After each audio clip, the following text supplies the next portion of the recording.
বর্তমান দেশের পরিস্থিতি আপনারা সবাই জানেন, তবে এই দেশের পরিস্থিতিতে অনন্ত জলিল স্যার ডক্টর ইউনূস স্যারকে কি বলেছেন চলেন আমরা শুনে।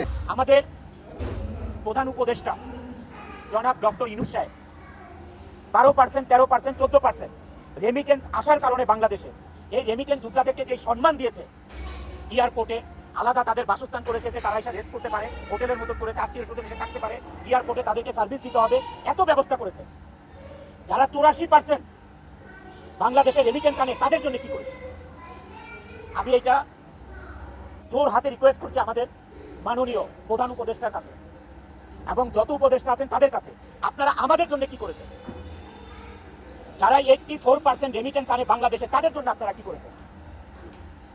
গার্মেন্টস ইন্ডাস্ট্রি সচল রাখার জন্য কি করেছেন? আমরা সবাই আশা করেছিলাম যে ঈদের সময় অ্যাটলিস্ট একটা বেতন ব্যাংকে লোন দেওয়া হবে।